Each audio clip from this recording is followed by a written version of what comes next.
What's going on, everybody? Welcome to BBN, the Bold Black News Podcast. I'm your host, the Isolationist, Red Hood Wade, and under that, on the bottom of the chicken, if you can see it, that's the most popular man in comic books, Brandon Orton. And to my left, or your right, depending on what you're doing, he's the ruler of Wokeveria, Woke Von Dune. Gentlemen, how are y'all doing today? Coolin', man. You know. So before we get into it, we got some breaking news that isn't on the docket.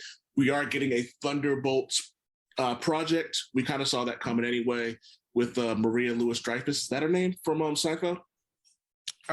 Julie Louis-Dreyfus. Yeah, Julie Louis-Dreyfus. Like, so we saw that coming when she recruited punchable face Captain America, U.S. agent. And then when she grabbed Yelena Belova, we kind of saw this coming. But it's official. It's happening. What are y'all's thoughts on that? And better yet, do you care? No. But it's Marvel, so whatever it is, I'm going to watch it. It's probably going to be entertaining. Yeah, and she's gold, bro. I loved her in Veep. She's great. So she's kind of one of my my crushes. My celebrity crushes, so. Yeah, she looks better now than she did years ago. Yo, it's crazy. Brandon, what are your thoughts on Thunderbolts? Do you care at all? Yeah, I care because Marvel cares. And we know they care because they set this up over multiple projects, right? So, like, this wasn't just something like they brought out of the blue. Like, they did it in movies and they did it in TV shows to set this up. And so, obviously, they have something planned for these characters. So, I'm in. I'm with, it's funny. Well, you guys won't be shocked by this, but I'm actually all in on this. I love the idea of villains becoming like heroes. I've always thought that was cool. Juggernaut, I think, is one of those characters who makes a better hero than he does a villain. He's a lot deeper, and because he's so destructive, like, he has to be very careful of what he does. And then he's got that whole, he used to have the whole thing with Sidorak or Kidorak, however you pronounce it. So I like this idea. And I do, as much as I hate to say it, I do like U.S. Agent in the movie, in the MCU. He's extremely flawed. He tries his best to be the wokest person ever, but he's clearly the most Republican thing that's come out of the MCU. He's perfectly casted, and yep, perfectly. And I wouldn't even call him Republican. Like, he looked like he grew up with a lot of black folk, you know. So he looked like it. Don't mean it actually happened. Didn't he go to an HBCU? Yo, that's what it looked like for real when they showed his old schools. Like, they had a drum line. I was like, yo, Nick Cannon was about to pop out. It was crazy. Fuck John Walker. They didn't even have powers. You know, that still is one of my favorite moments from the MCU. No, you don't mess with the Dora Milaje ever, bro. Ever. Yeah, I wish we were recording this show, because me and Hobby had a field day when they were all upset about one of the Dora Milaje, I think it was Io or Ayo, taking Bucky's arm off. They're like, how would they do something like that to him? I'm like, you don't just give a motherfucker a weapon without a failsafe. What's wrong with you? You think the most advanced African nation in the world, due to their avoidance of white people, would just leave a friggin' insane vibranium arm? Yo, you crazy. He played patty cake with his arm and his shit dropped. Yo, those Wakandan repo services are on point. For real. So the next topic on Do You Care is Black Adam. Yes. It doesn't look good, but I'm going to watch it. I'm cautious. I cautiously care.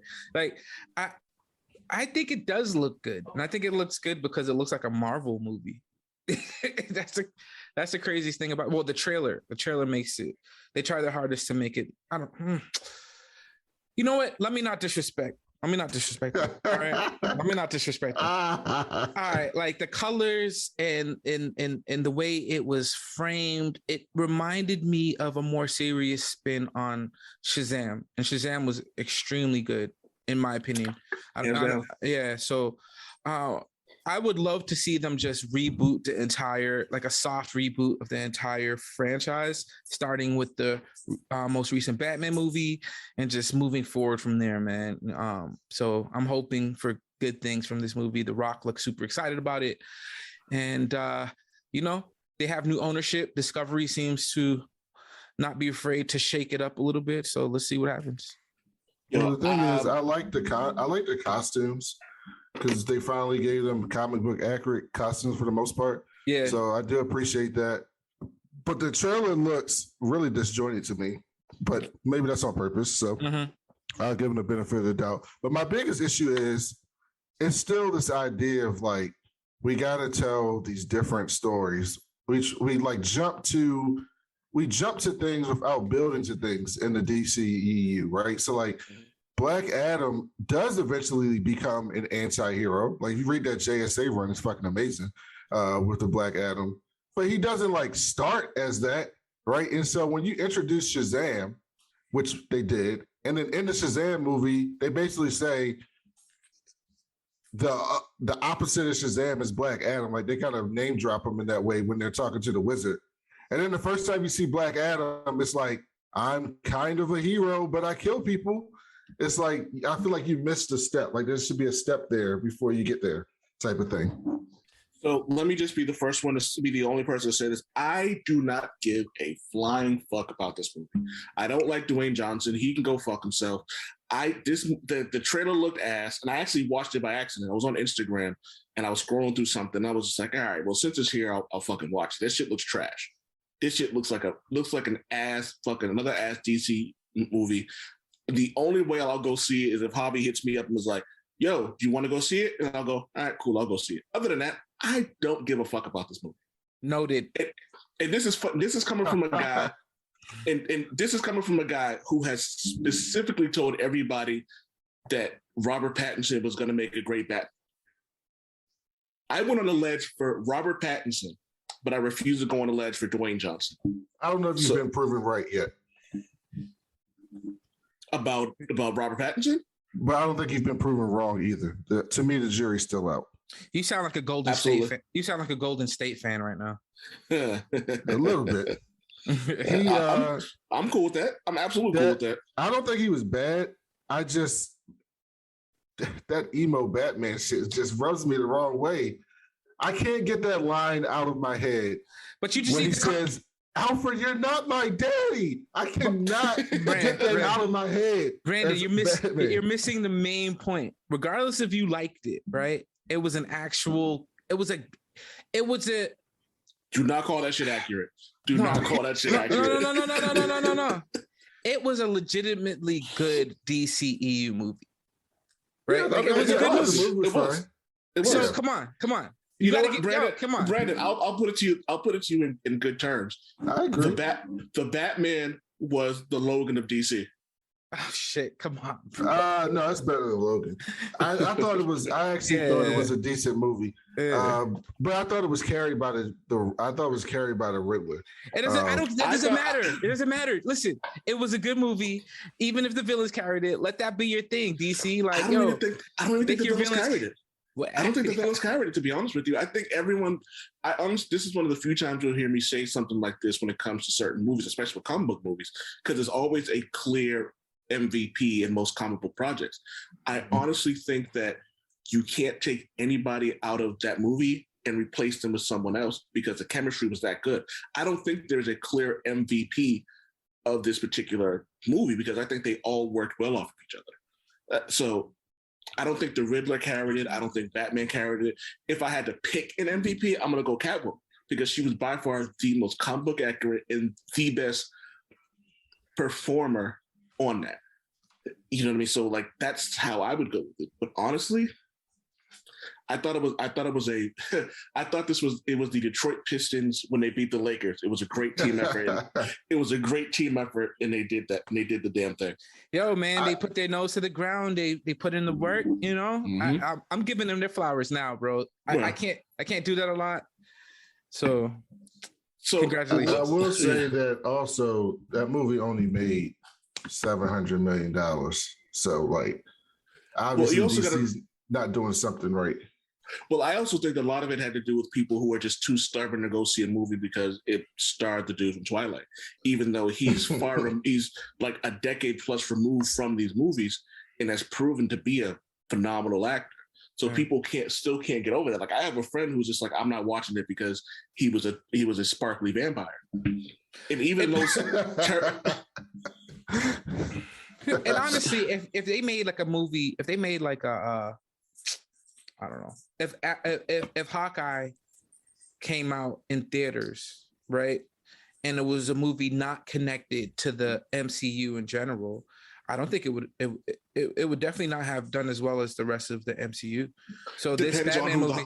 Are we talking about Jeremy Renner as Hawkeye, or are we talking about like a totally different adult? That's what they did. A totally different actor, totally different universe, right? It was like almost a random. But you're missing the elephant in the room. We're not talking about Hawkeye. We're talking about Batman. All right, so make it Iron Man. Iron Man comes out. He's played by like, I don't know. He's played by shit. I can't even think. Some random actor from a Nickelodeon teen movie, right? And it's not connected to the MCU at all. He's fighting but I also don't think this debate works specifically because DC is Marvel. People are going to rush out to see a Marvel project regardless. But then that makes my point as well. The second point I was going to make is that it was weighed down by yes, that's what I was getting at. I wasn't saying the movie. What I'm saying is, even after the movie came out, it wasn't enough word of mouth to get it where it should be, right? We're talking about Batman, right? The only hero or the only comic book character close to Batman that you could either say is equal to Batman or above Batman is Spider-Man. That's it. Those are the top two most popular comic book characters, then Superman in all of comics. Iron Man is like, people like, you an old man already know this, but like, Iron Man is not a popular comic book character. It got popular because of the MCU. At the time, his book isn't even popular. In Whose book isn't even popular? His book isn't even that popular. Yeah. In 2008, Iron Man was not an A-level comic book character. He was not. It was not. None of them were. At the time, Captain America wasn't. None of them. Thor was the only one who. Thor and the Hulk were the ones who were holding down the Avengers. Yeah. Whenever it was. It's one of the reasons why you'll see. Like, let's take when the original Avengers left, and it was Cap's kooky quartet. Like, you know what I mean? It was Hawkeye, Quicksilver, Giant Man, Scarlet Witch. Cap and the other four. But like, whenever you go throughout the Marvel comics and see the Avengers, there's always going to be at least one person on that team that kind of gets things going to keep people interested. Like, if we can fast forward to the Brian Michael Bendis days, what did he do?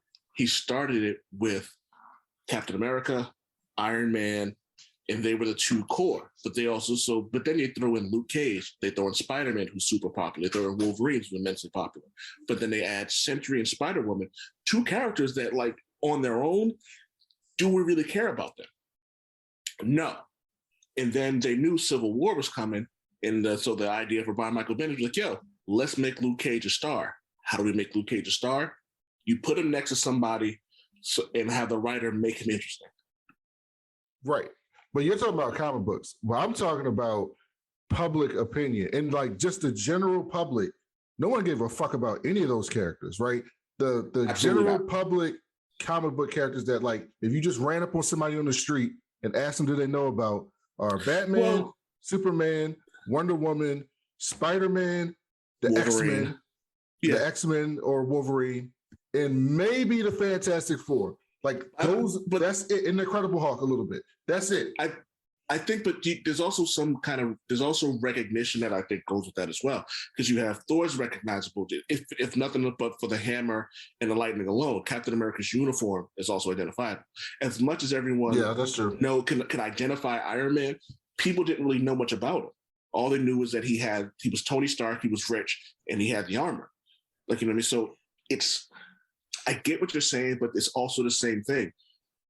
Marvel is Marvel and DC is DC. So if you can throw, to Hobby's point, you can, actually, I don't even know if this was Hobby's point, but you can throw it almost anybody now, any famous person in an Iron Man costume, and people are going to go see it. Yeah. You could have thrown Robert Pattinson in an Iron Man costume, but they're going to be like, but they're going to say, I trust Marvel to make the right decision. As of now, people don't trust DC to make the right decisions. And so it still made $700 million. Exactly. I still don't think that's. But Aquaman made $1 billion, so you can't use that argument. Actually, you can, Jason. Yeah. You can, specifically because Jason Momoa is coming off of being Big Dick Drago from Game of Thrones. Yeah. And it was still connected to the wider DC, and it was connected to the DCEU universe. I'm trying to ignore that statement. Yeah, I was not expecting you to say that. But here's the other thing. Joker was not connected to anything, and that made $1 billion. Yeah, that movie was so ass. Because the Joker cornered the incel market. So you know what? Absolutely. Good point, Javi. Good point. 100%. Excellent point. Fantastic point. You know what? That's a great point. I think that's one of the things that Marvel does is like they have the mouse money. You know what I mean? So they corner the market when it comes to like if the mouse is going to do something, it's gonna continue to make money. So it's like, yeah, the mouse is here. The mouse is gonna do what he does. Oh man, I wanna just like push back on that just a little bit because I think you're right. Like, this would never happen without the mouse money to this extent. But this was always a risk. And even before that, like everything, like ever since Blade, Marvel's been kind of like live action. They've been kind of doing their thing. And you got people like Jon Favreau, like they have these are really good filmmakers. People these are nerds, bro, geeks. And no matter what No, go ahead. Sorry. And they're talented, bro. And they can't. And the fact that Iron Man did what it did, Iron Man 1, that's crazy to me. What Iron Man 1 yes. did. So it's funny, Javi. That's a perfect segue to your point. Thank you, sir. It's an amazing point, and it also segues to our next topic, Thor: Love and Thunder, who is being directed, I believe, written by a nerd, Taika Waititi, who took the Thor franchise and then like breathed like eternal life into it. Like no one really like after that. Like, the first Thor was okay at best. The second Thor, it had really great parts, but the ending was so trash that I won't watch it again. When's the last time you watched it? It's been a while. I don't know. I don't know what's going on with me. I don't know if it's old age, but I rewatched Dark World about a month ago, and I actually liked it. Well, you know what? We can add that to a list. I'll go back and rewatch it. Brandon can go back and rewatch it, and we'll give it a shot. Dark World is a bad movie if you grade it on the scale of MCU movies, but it's not a bad movie. Yeah. And it's funny, which brings us back to the other topic, and we'll get back to Thor: Love and Thunder. But like, there are certain things you grade on, like Joe Budden and them are having this conversation about rating certain rappers. So if Kendrick Lamar puts something out, you're grading him on a higher scale as if like Lil Yachty put something out. Like, you know what I mean? There's levels to this shit. So when we see the Black Adam trailer, and then we see the first Thor: Love and Thunder trailer, like you can't really compare the two. Granted, it's funny because they're both gods in their own respective universes, and they both use lightning, even though Thor is a whole like god of like not just thunder and lightning. He's a god of like essential weather. So there's a part of that like kind of like really like resonates when you look at it, because it's like you can't compare it. Again, it's like the DCU is still playing catch up. You know what I mean? And then what makes it even funnier is in the DC, they had TV shows on lock for a while. Then to your point, Brandon, Agents of S.H.I.E.L.D. comes out and they fucked the game up. You know what I mean? But then DC had Arrow and they had The Flash, and both those shows were good, but then they either stayed too long or they just got bad. But anyway, they were also kind of hampered by the CW model. Yeah, a little bit. That's why Superman and Lois is so amazing to me, because they find a way to put in like that teenage angst type of stuff, but in a way that adults do not get upset at. Like I'll be watching The Flash sometimes. This season's been a little bit better, but like a couple seasons ago when it was at its lowest, and I'd be like, why are these grown people acting like children? Like, what is this? Like, how can any grown adult watch this? They're acting like children. Superman and Lois doesn't do that, even with the kids.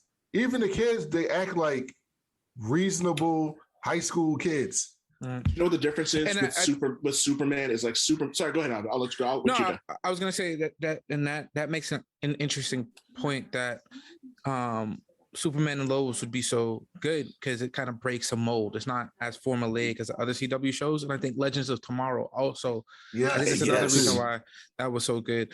Arrow was so Arrow. I think CW forgot Arrow used to kill people. Right. Like he would straight up murder people, and I was like, oh, right. And I don't know what happened. You know, he got a. I don't know. They changed it, and Oliver absolutely it worked for a little bit, but I don't know. They got old. I think the DCEU probably got their hands on it. So, oh man, I know this wasn't on the docket, but you kind of brought it up, and I know this was and Javi too. Both of you, this is near and dear to y'all hearts, even more than me. So I want to get y'all opinion. But what y'all think about how Christian Bale looked as Gore? Because there's been some back and forth on the interwebs. I'm gonna let Javi go first. Because as much as a Thor fan I am, and I have a tattoo of Thor holding Mjolnir on my leg. Like when it comes to like Jason Aaron's Thor, I always go to Javi's recommendation and his opinion on that. So Javi, you started off with that. Well, I appreciate that, and honestly, I'll be very simple with it. Like if you have an issue with the way he looks, you haven't really read or understood any of the God Butcher series. Like it doesn't matter what he looks like. You know, like it's the only thing that needs to be done with him is that he needs to be terrifying, right? And screwed up to like an unbelievable measure. And Christian Bale, he's the perfect person for that. I thought before we even saw him, and from what I saw, bro, I am more than excited. The contrast between that look and the colors and everything we see from Thor since Ragnarok, it's gonna be amazing, bro. I'm telling you. Let me just say this. Beyond the look, because we're also speaking to people who aren't comic book fans. So my biggest thing about that is I'm looking at that from a lens of someone who knows what Gore the God Butcher like, which for the record, I think is a damn good representation of him in general, because you have to adjust some things to fit the format of a movie. Everything can't look comic accurate, people. That's just the way it works. He looked like an evil zealot. And that's essentially kind of what, and it's ironically enough, that's kind of what Gore is. And Javi, you've read the comic, and Brand, I don't know if you've read the Jason Aaron God Bomb and God Butcher series. It's funny that Gore ended up becoming everything that he hated, which is hilarious. Yes. And Gore looks, and it's also Christian Bale. Say what you want about it. The man can act his ass off. I have no doubt in my mind that when people actually see this, they're not going to give a fuck about the way he looks. At all. I'm quite sure Christian Bale killed a guy to prepare for this. Yeah, like literally. He took method acting to an utter extreme. Nah, he actually went and killed a god. Yeah, for real. That's what he said. Yeah, definitely. I was like, yeah. How did you prepare for this? Well, you remember that guy, God? Yeah, he's out.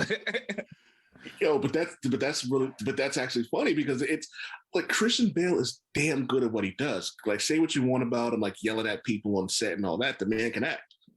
When they cast Christian Bale as this character, I hit Javi up. I'm like, what are your thoughts about this? Because you're more invested on that. The story about like the Necrosword, which I think this is how we're going to get more symbiotes into the MCU. There's a lot that goes on to this. And I think that I don't mind the look. I actually kind of fucks with it. And I like that when there's a point where he's standing on the God Bomb and everything's black and white, and that's including Thor. We don't know. We don't know if that's a God Bomb. That's the God Bomb. Oh yeah. All right.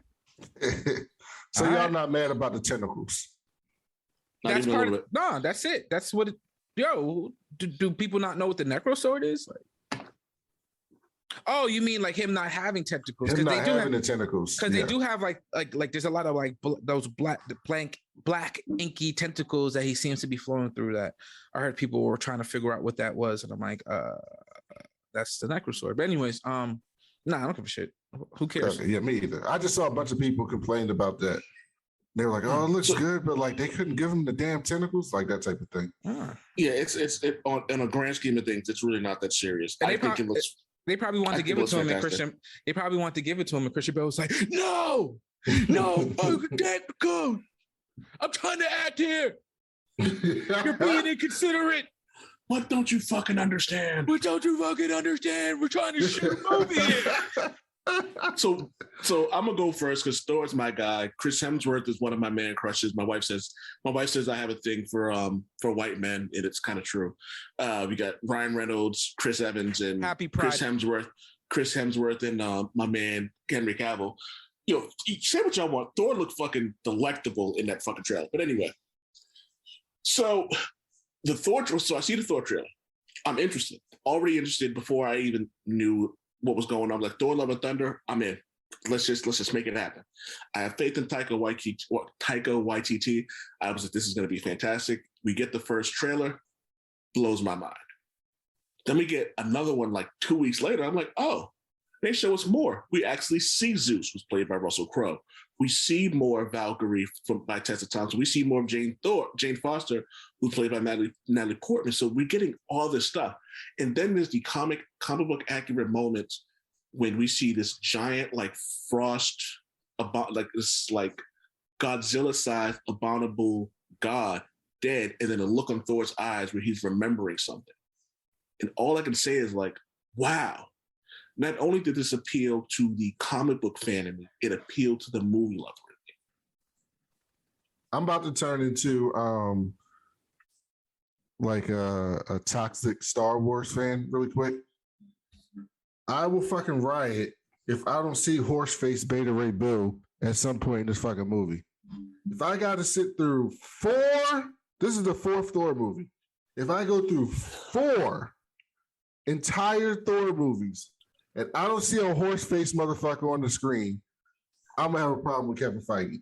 We saw a horse-faced dude on the side of Thor Ragnarok, on the side of the arena. Yo, given the popularity of Beta Ray Bill's recent comment, I wouldn't be surprised if we saw him. And also to mention that scene, I forgot the name of that god. It's actually Falagard the Behemoth. And in the comic book, that scene's actually ripped right out of God Bomb. I don't remember which volume, but it's early on when Thor is tracking down whoever the murderer of these gods are. So hopefully this is going to be kind of like a detective buddy cop movie as well. But the interesting thing about this god is that it was an extremely powerful god. Like in the comic books, Thor is thinking about him. He was like, we were friends. He used to wrestle black holes for fun, right? Like, so we're dealing with the cosmic MCU in a way that we've never seen before. So I'm pretty sure we're going to see some Javi's all about his fucking cosmic. We're going to see some crazy things, man. Javi, also, did you see Omnipotent City in the trailer? Oh yeah, yes. It's gonna, that looks. Too bad it's gonna get destroyed probably, but whatever. It's so, Javi, like I said, you're the Jason Aaron guy. Like you're the one who I go to when I have these questions. What did you think of Jane Foster? Like that's the question I've been dying to ask you. What did you think of her when you saw Natalie Portman not only building Mjolnir, but using it in a way that I didn't think was possible, where she like threw like shards of Mjolnir and then it came back to her? I was like, yo. Well, it's interesting because the recent Jane Foster, she's Thor again in a run. I just actually brought a comic book. So I thought she was Valkyrie. She's Valkyrie, but there's a series right now with Thor and Jane Foster where she's in her Thor gear again. Whatever. Issue 1 just came out this week. But besides that, so Jane Foster as Thor, she's more skilled with Mjolnir than Thor is. And he was actually jealous about it. Like she had a very, for people that don't know, Mjolnir, I can't say it properly, so whatever. Forgive me. Meow meow. Yeah. Meow meow. Is sentient. It's a sentient thing. It's a sentient storm trapped in the Uru case, essentially, and it talks to the wielder, and she had a pretty strong relationship with that hammer, and she was able to do amazing things.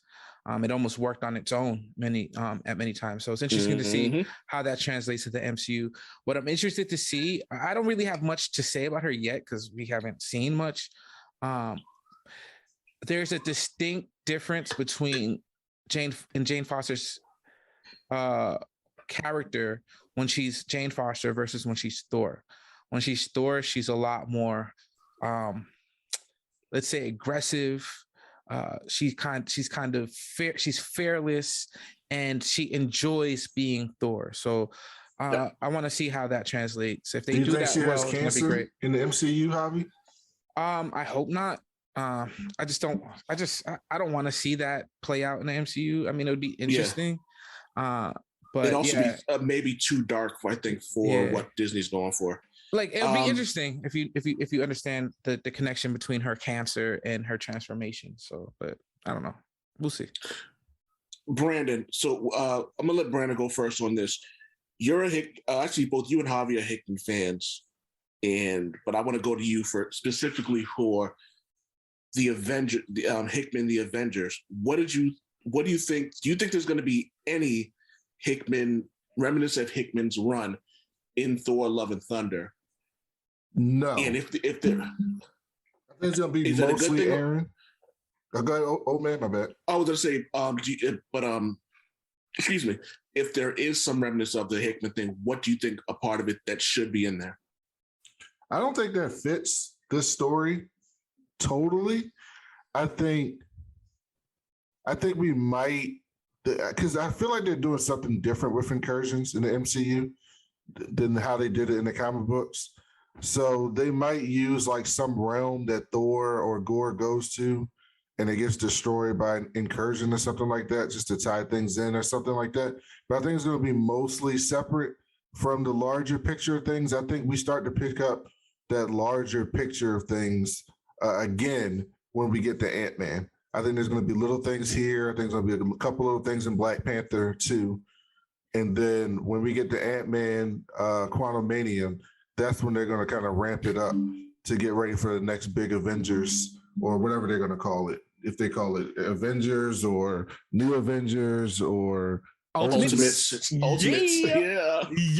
Whatever that is, it's going to start getting ramped up for facts in Ant-Man. But I will say, I know Jason Aaron's run is great, but my favorite Thor scene of all time in the comic book is in Jonathan Hickman, New Avengers, when Thor and the Century see all the Beyonders coming at them, and they talk to each other and they say, basically like, if we're gonna die, we're gonna die going out fighting. I'll see you in Valhalla.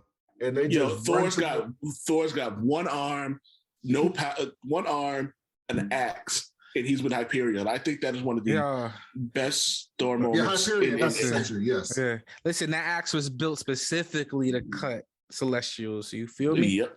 Don't sleep on my boy Thor. They're taking out one of them at least. And Thor put the. Wait, are y'all reading Banner of War, by the way? I am, but I haven't caught up yet, so we're not going to talk about that. I'm not caught up yet. Can I send a screenshot to the group text? Yeah. Also, Javi, text me the recommend so I can grab the book as well. All right, no problem. All right, so Super Woke.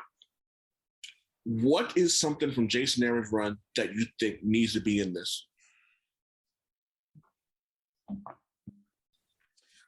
So it's not a specific scene, but there's a concept that they keep talking about in Jason Aaron in this run, in Jason Aaron's Thor run in general, how gods perceive time and how it affects their memory. We find out that Thor, we find so much about like the psychology of the gods, right? Like, I want to learn more about that, right? We see we see an image of Bast, we see Zeus, and it's very interesting how the gods of the Marvel universe are connected to like how people believe them, how people around the universe believe them. It's very interesting, and the fact that everything from Shang-Chi to the Eternals to what did we just watch? Doctor Strange.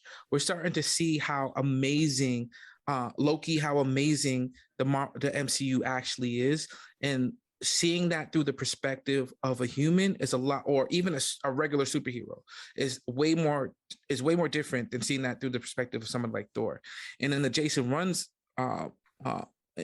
Aaron's run, we really get to see how powerful Thor is and how different he is compared to the other heroes. So I really want to see if they touch that at all. Like, So I just want to point out the one scene that I want to see in Love and Thunder is I want to see Thor using both Mjolnir and Stormbreaker to destroy the God Bomb.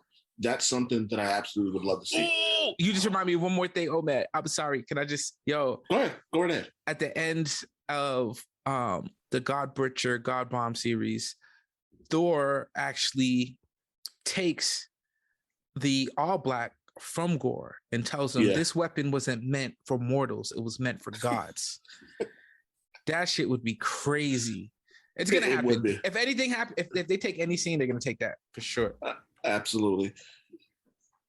So we'll go back in reverse order to Super Woke. If you could recommend one Thor comic book, what would it be?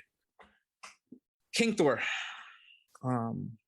That's a good one. I forgot who. Good one. I think that's Jason Aaron as well. But again, you keep talking, I'll find out. Yeah, it kind of charts Thor's ascendance to being pretty much the only god left in existence, and he's extremely powerful. I'm talking about billions of years in the future, where so far in the future where the stars are starting to die.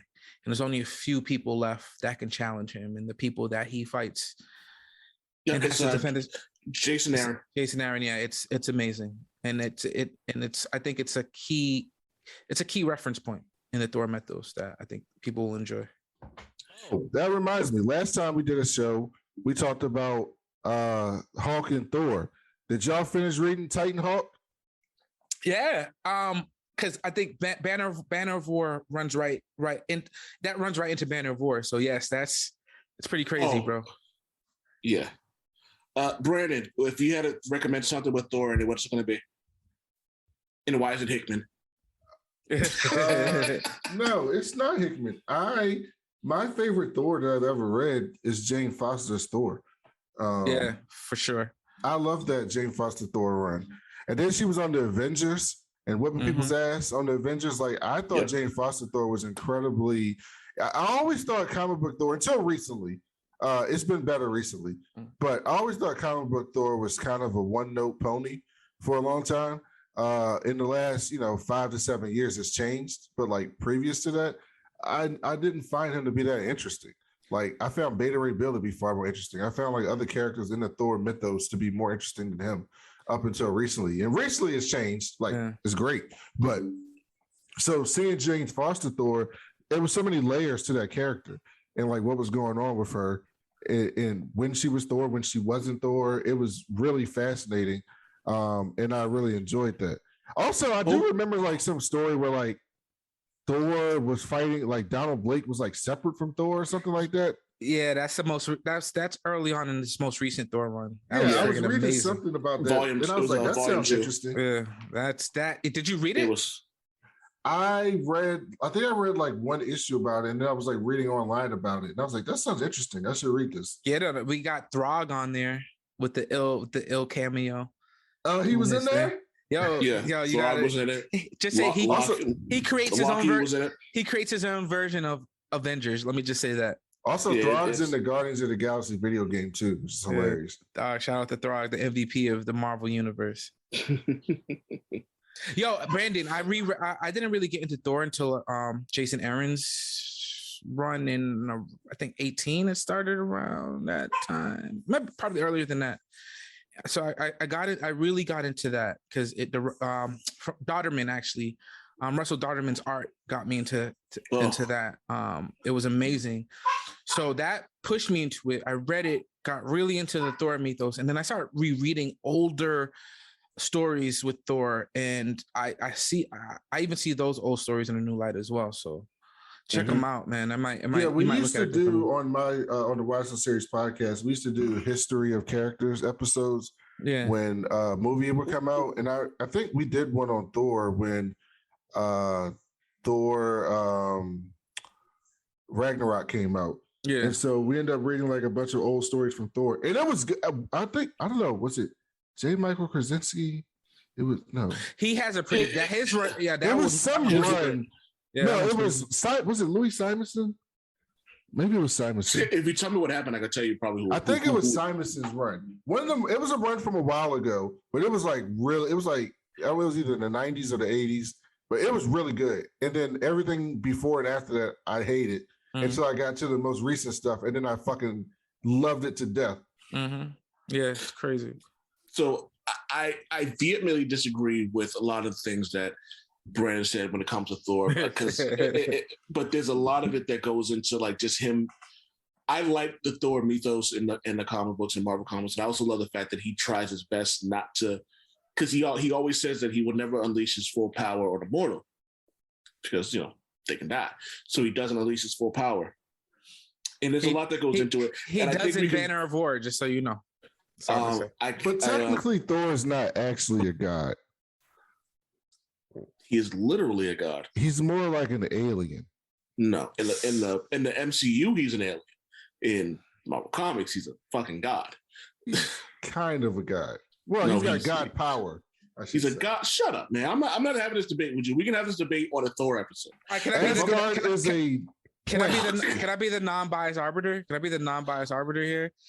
And I'm gonna just I think that Old Man is definitely correct, and I will say this because the recent Legion of X comic book, they have a dossier on the gods of Marvel, and yes, they are definitely gods. And Krakoa has a plan to kill all of them, apparently. But anyways, continue. Of course they do.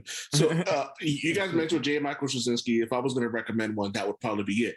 However, Thor Ragnarok's by Michael Avon Oeming is so fucking good. He kills everybody. Like, Volstagg goes so long without food, he becomes Volstagg the Skinny. Sif loses an arm.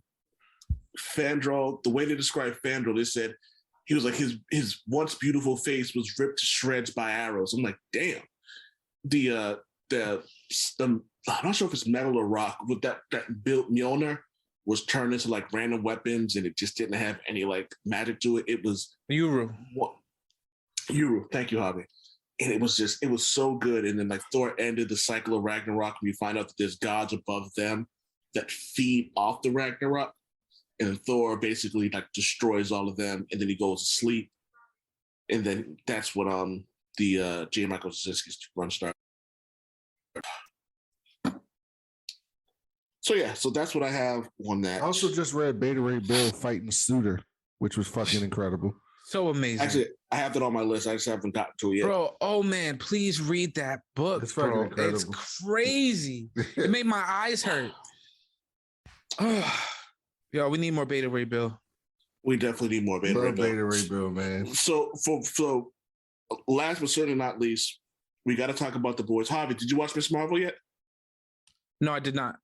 All right, so we can talk about that next time we record after this, after tonight.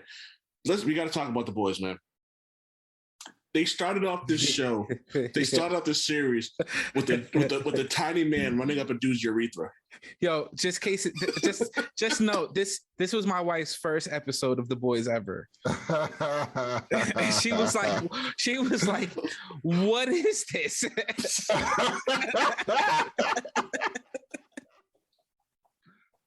That is actually hilarious right there. I would have loved to have been a fly in the room on that. That's fucking hilarious. For real.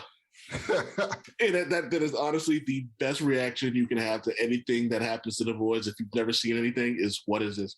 And the sad part about it was this was a tame episode. Yo, facts. That's so crazy. They turned it up a notch. They're turning it up a notch this season, though. Like, straight up and down. So, Brandon, what did you think about it so far? I love how he's calling them the boys more now, Yeah. like actually saying the boys in the show, which I appreciate. I thought that the show was great. Old Man and I reviewed it on the Why So Series podcast. I'm really liking what they're doing with Butcher. I told Old Man this. I'm really liking what they're doing with Butcher on the TV show, because I fucking hated how Butcher ended in the comic books. I hated it with everything in my heart. I love it. I don't think that's going to happen in the TV show, which I like. It's definitely going to happen. It's definitely going to happen. It's definitely going to happen. You could not even understand how much I love that, because I completely understand and when I say I understand, I don't want to say that I have a personal like appreciation for it, but I love everything that Butcher did. Yo, Homelander and Butcher foreshadowed it. See, this is one of the reasons why I think it's not going to happen is because they foreshadowed it. Gotcha. Diddy, shout out to Diddy Von Doom, former host, former second in command in the CCBN podcast. CCBN. He says this doesn't end without without Ryan and Homelander fight. He thinks it ends with those two killing each other. Yes, or that's Ryan what I killing him. think. I agree. But honestly, Odin, like I love the way that ended so much. It's actually one of my favorite moments of The Boys, specifically because like it shows how devious and it shows how devious Butcher is, and it explains why he is the way he is. Because he could have got anybody to do Huey's job, but he specifically found somebody who could stop him and couldn't be turned. Mm-hmm. You know what I mean? And I also love at the end of it, it shows that he has a heart when he's just like, I killed your parents. He was like, what? And he just like makes fun of him. He knows how to push his button specifically to kill him. Then he calls his parents up and they're alive. He goes, oh, we met your boss and he was the nicest guy ever. And he talked about how great you were. And all I could think to myself was, even in death, Butcher had a plan. Yeah. And that was one of the reasons. And Brandon, that is the reason why I love Butcher as much as I do in the comic book, specifically because regardless of what happens, he always has a plan. That's true. So, but we can pontificate on that later. Javi, for the couple episodes, pontificate even. Thank you for correcting me because I knew I pronounced it wrong. I didn't correct you. I'm just impressed by your quite robust vocabulary, my good sir. Well, they can actually Snagglepuss. Pontificate even. Well, they can actually check more of my vocabulary on oldmanwade.com. So, but Javi, yo, what did you think of the first couple episodes? You didn't watch episode 3. We haven't watched episode 4 yet. What did you think of those 2 episodes?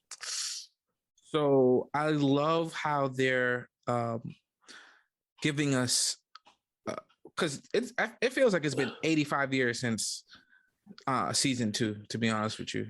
And it's funny being you say that because they used to pop out every year, but they stopped because COVID. And it's funny because they said it was funny because the cast was taking a hard stance on that. Mm-hmm. And they said, it's like, if we can't get this together, there's not going to be another season of The Boys. They took a hard stance on that. And they stuck with it. And that's why it took an extra year to put season 3, excuse me. Yeah. So I really enjoy the fact that they're giving us like a playback of everything that happened, but through cheesy Voight produced movies and TV shows. Like that's awesome. Like I love it. And it was, again, watching it with my wife who hasn't watched the first 2 seasons. It gave her like a good synopsis of what we're getting into. I love the fact that Homelander is still not evil enough to be a Nazi, but his ego is so effed up that like he loves a Nazi. So like, because Brandon, did your mind go where I was? Reminds me for episode 3 when he was talking about this. Oh yeah, I mean, yeah. Okay, so I'm behind a little bit. So let me, whatever. That's a snapshot of what I think so far. We'll talk about it later. So I just really enjoyed it. No, you're on track. Yeah, you are. Yeah. I'm really loving it. I love Starlight. No. Before you get that, because that brings up the next question. I'm stealing a question from the Why So Serious podcast. Javi, who was your favorite character on the show, in the series? In the series during this season? In general, who's your favorite character on the Boys? Same. Mother's Milk's my favorite character. Yeah. Brandon, who's your favorite character? I don't know. I'm most intrigued by Queen Maeve, but I don't think she's my favorite character. It's probably Butcher, because I find Carl Urban to just be magnetic. Like he's very magnetic. But I'm very interested in Queen Maeve, and we only saw her for like 5 minutes in the first 3 episodes. And I'm like, what the fuck's going on with her? So I want to know more. I'm 100% with you. I thought that was weird as well, even though it was funny because I was talking to my wife about it, and I didn't even recognize her when she went to Butch's apartment. I was like, who the fuck? I'm like, is that Grace Mallory? Because it was low lit. And then when she started, she's like, I want Butch. I was like, oh, that's Queen Maeve. And I'm like, oh, this is what she looks like when they don't give her like the super push-up bra and you know what I mean? And shit like that. It's like, so for me, my favorite character is Mother's Milk. That should be a shock to anybody. But like, I love his character. I love his story arc. And Brandon, we talked about this in the Watch What Series podcast, but I would like the fans who should listen to the Watch What Series podcast anyway. I want you to talk about what you thought was going to happen to what you thought of Mother's Milk's new family. Oh yeah. Oh, we can't talk about that because Javi probably didn't see it yet. Because it happens in episode 3, doesn't it? Nope, it's episode 2. Oh, the speech is in episode 2? No, not the speech. The one where like the birthday party. Oh, yeah. So yeah, Javi, I'm watching this episode, right? You'll like this. And MM's over there and it's his daughter's birthday party. And she's like, oh, it's superhero thing. And then his ex-wife's boyfriend shows up in a fucking Homelander suit as a white man at this party for these black women. And I said, this is not going to end well at all. Like this, and I could not agree with him more. You are psychic. Because the way he looked at Homelander, Brandon said the exact same thing. Brandon said the exact same thing on his show when he said the way he looked at him. And I was like, oh shit. He thought about everybody that picked on him in high school. Like, this is the thing. This is why I love this show and why I think it's so much better than the comic book, right? The comic book was not woke at all. Like, it was zero wokeness in that.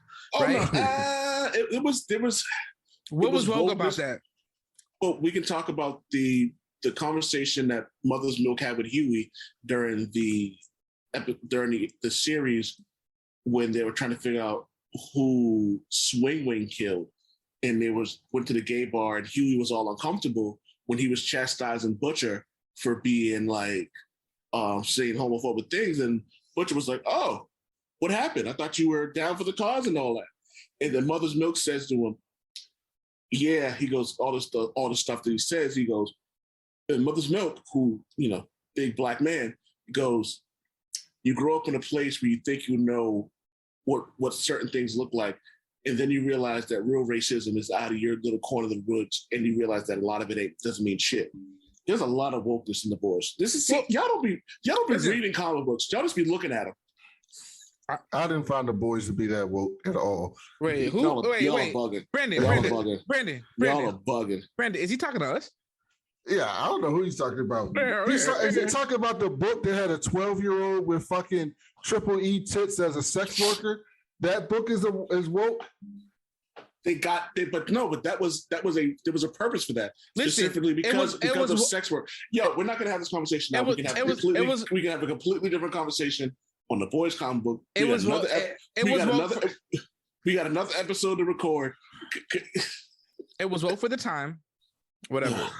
All I'm saying is that this show is a crash course lesson if you know what to look at for American political history, for our current state of affairs. It's fucking amazing. And it does it in the most violent and visceral way possible, which is suitable because we are fucking violent and visceral. All right, before we get out of here, Javi, give me a comic book you'd recommend to people. Legion of X. Read that shit. Brandon, what do you got? Oh, Tom Taylor Nightwing. I'm also going to go DC Comics. I'm going to go Task Force Z, specifically because it's fun. I'm not looking for anything deep out. You're not looking for anything deep out of it. It's super fun. Yeah, man. So, yeah, that's all I got for right now. You guys got anything else? This nigga said we just be looking at pictures. I'll be the dick. The disrespect. on the boys. No. All right, everyone. Thanks for listening to the Bald Black Nerds Comic Book Podcast. Remember, once upon a time, Jean Grey said, "I did, and you forgot my small but volatile friend. The name is Phoenix. This is my apartment." Once upon a time, Professor X lusted over Jean Grey as like 18-year-old as well. That was the ultimate universe, and that doesn't count. Damn it, Wade!